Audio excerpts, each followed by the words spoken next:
Look at the headlines where you are with the ITV News.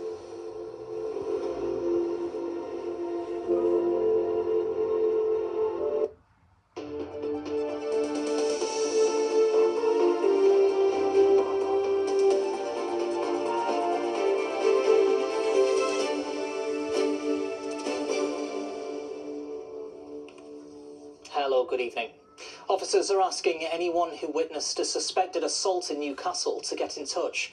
It happened at around 5:15 this morning in the Marlborough Crescent area of the city centre.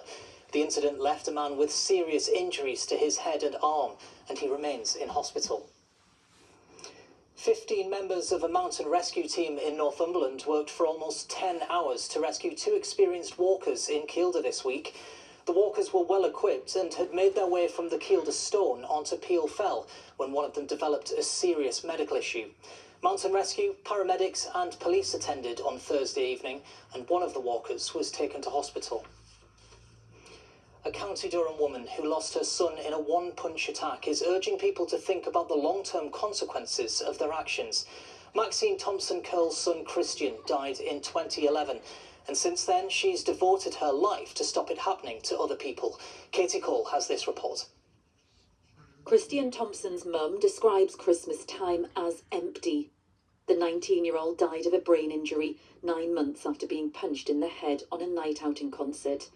Never did Maxine Thompson-Curl imagine that her Christmas tradition would be driving a campaign in his name. I know that every day I want to get up and I want to make a difference. All these years down the line, I'm still trying to get it out there that you just got to look after yourself when you're out there in the nighttime economy. They're not always in the nighttime economy, these assaults, but you just have to be aware of what your hands could do. You lift that hand to hit somebody and you're going to cause damage.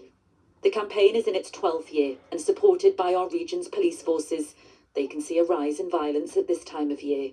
People are going to go out and they're rightly going to enjoy themselves, but we just want people to think about the consequences of too much alcohol, the consumption of illegal drugs, and to think about, losing that temper, that flash moment where you lash out and that one punch can ultimately take somebody's life.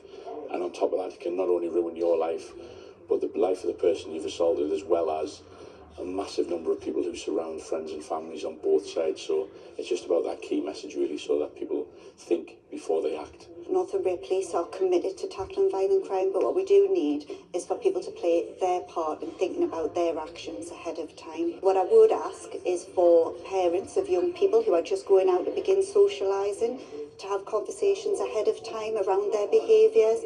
But additionally, if you're going out yourself and enjoying the festive period and socialising with others, that if you're met with violence, that you just do the right thing, and that is to just turn around and walk away. The posters are being sent to police forces across the country, and Maxine has big plans for next year too. She wants to go into more schools to speak to young people about her story and share the book she's written, which she hopes shows that violence is never the answer, because she knows the devastating consequences all too well. Katie Cole, ITV News. Next tonight, 10 years on from Storm Desmond, the Environment Agency has warned there could be another extreme weather event like it in our lifetime. 230 properties in the Tyne Valley flooded a decade ago this weekend. Now, because of climate change, it's believed another similar event could happen again.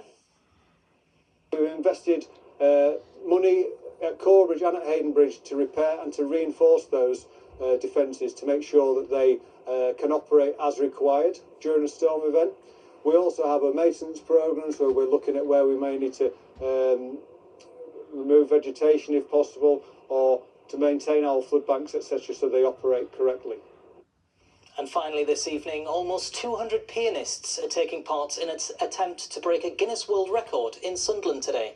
They began at 8 o'clock this morning and will finish at 7 o'clock tonight. They're trying to break the record for the number of people playing a single piano in a relay. We're doing it for charity. We're doing it for a wonderful charity called Love Amelia. And this is part of Sunderland's Music Against Child Poverty Day. We've been playing since 8 o'clock this morning. The Lord Lieutenant was the first pianist on the keys. And we've got, hopefully, about 200 people. Well, best of luck to them for the last part of that challenge. That's all from the weekend team for now. Amy Sutton has your next updates in Good Morning Britain from 6 tomorrow. Until then, there's plenty more on our website. Emma has the forecast next. From all of us, take care.